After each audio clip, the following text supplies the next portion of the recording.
Bonjour à tous, on va se lancer avec le TP numéro 4. On va programmer un demi-additionneur. Donc, on va ouvrir le terminal. Comme d'habitude, on va effacer là le contenu. On va lancer notre programme à travers la commande ISE, notre Project Navigator de Xilinx. On va créer, donc on va fermer l'ancien projet. On va créer un nouveau projet à travers la commande New Project. Ce projet, on va l'appeler demi-additionneur. Voilà. Au niveau de type de source, on va choisir HDL. On appuie sur Next, on s'assure que Family c'est SPAR32E, Package CP132, Device XC3S100E. Voilà, Finish. Et là, on va commencer par la création d'une nouvelle source. Donc, on sélectionne notre carte FPGA et on va choisir VHDL module. Donc, on va l'appeler demi-bas à 10 Pioneer. Voilà. Next, on va préciser là les ports. Donc, on a le port A, le port B et le port S ainsi que R. Donc là, on aura deux outputs et deux inputs. A et B sont des inputs et S et R sont des outputs. Voilà la définition des pairs. Donc le S c'est la sortie, le R c'est le retenu. Voilà. Donc là, au niveau de Architecture Behavior, Behavioral of demi-additioner is, donc begin. Le S, la sortie, elle sera A, XOR B. Et le retenu R, il va recevoir A and B. Point virgule. Donc là, on a ces deux équations logiques. Donc on va ajouter maintenant une nouvelle source et on va implémenter là un VHDL test bench pour tester la simulation de l'exécution de demi-additionneur. Voilà. J'appuie sur Next, Next et Finish. Et là, je dois préparer une simulation pour vérifier que mon circuit fonctionne correctement avant de l'implémenter sur la carte FPGA. Donc, on a les inputs, les outputs. Comme vous voyez là, par défaut, ils sont affectés à 0. Et là, au niveau de demi-additionneur, donc là, les ports. Donc, on va changer un peu les signaux. Là, on va ajouter -bas TB, B aussi, donc -bas test bench, kiff pour les outputs là, et le R aussi, donc -bas test bench. Ensuite, au niveau de, comme vous voyez là, la constante, on va l'éliminer, l'horloge là, dans notre cas. On va la supprimer. Et on va affecter A à ATB, B à B, -bas TB, test bench, etc. On va supprimer la partie de définition du processus clock. On ne va pas l'utiliser. Kiff là, on va supprimer tout ce qui est en relation avec l'horloge. Et au niveau de notre stimulus process,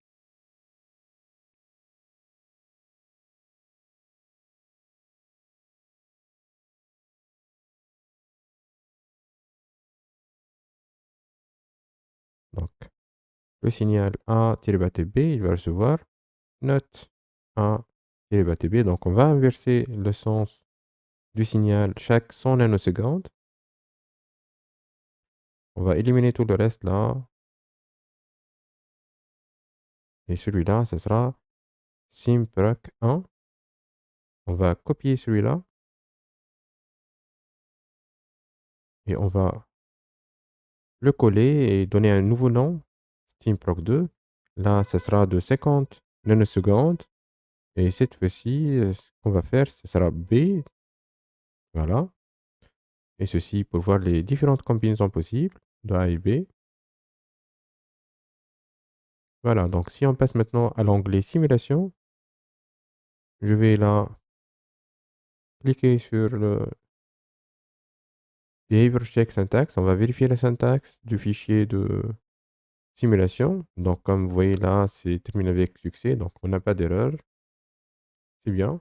Donc, maintenant, on va lancer on va stimuler le modèle de comportement. Donc, logiciel LSIM, comme vous voyez là. Bien sûr, on va réduire là, faire un zoom là au niveau nanoseconde pour qu'on voit les différentes valeurs. Donc, comme vous voyez là, 0, 0, A et B, donc S c'est 0, R0. Si A est 0 et B est 1, S reçoit 1 et retenu 0. Vous voyez? Maintenant, si A est 1, B 0, là, le S c'est 1, retenu 0.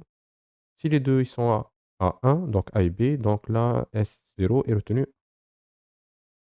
Donc, le demi-additionneur est fonctionnel. C'est bien. Comme vous voyez, là, on peut voir les différentes combinaisons lors de la simulation durant 100 nanosecondes.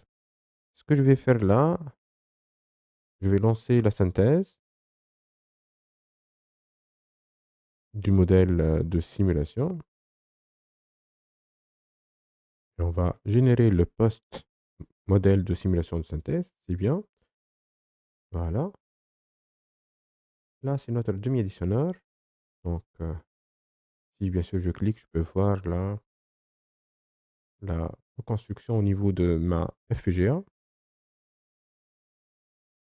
C'est un XOR et le deuxième, c'est un AND. Voilà, donc ça, c'est notre circuit schématique du circuit. Ce qu'on va faire maintenant, on va ajouter un fichier d'implémentation de contrainte. Donc, on va l'appeler demi-additionneur. Tiré bas, comme d'habitude, là, constr, en constraint. Next, finish. Et par la suite, on va faire le mappage. Donc, net. On va associer les inputs et les outputs, là. Donc, net A. Le port A, on va l'associer au pin du FPGA P11.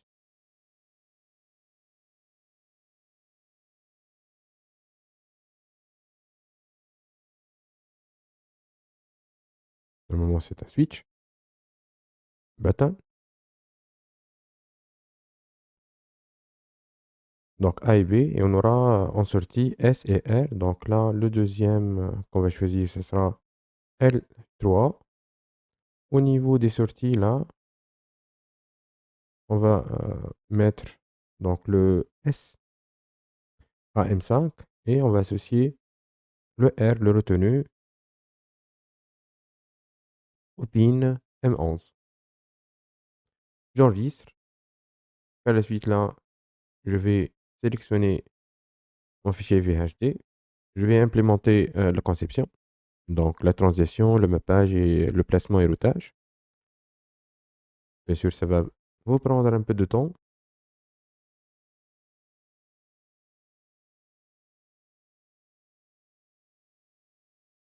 Bien sûr, il peut durer beaucoup plus de temps si votre circuit, votre équation est plus complexe. Par la suite, là, on va changer les propriétés là au niveau de Startup Option. Donc là, JTAG Clock. On va générer le fichier de programmation.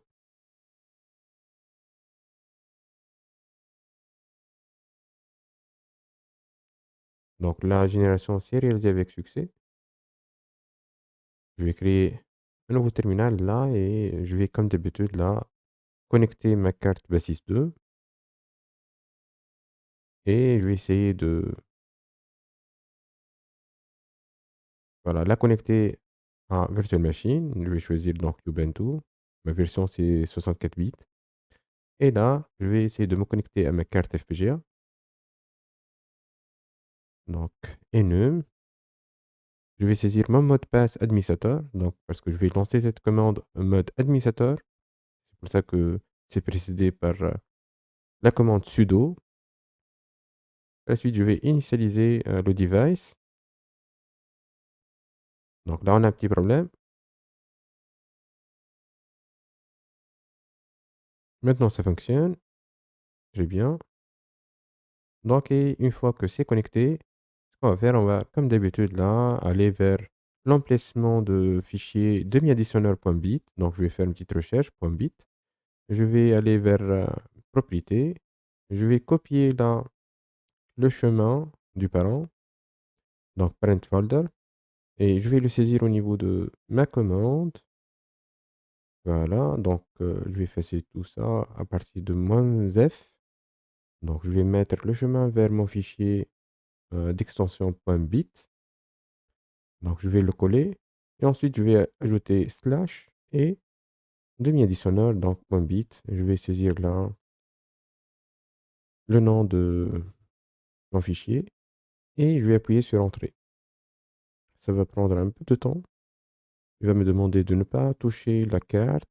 Voilà, la programmation a réussi. Si les deux sont à 0, il va s'éteindre. Si le premier, le deuxième, là, c'est 1, S, là, c'est le retenu, c'est 1. Donc 1 plus 1, c'est 0 et retenu 1.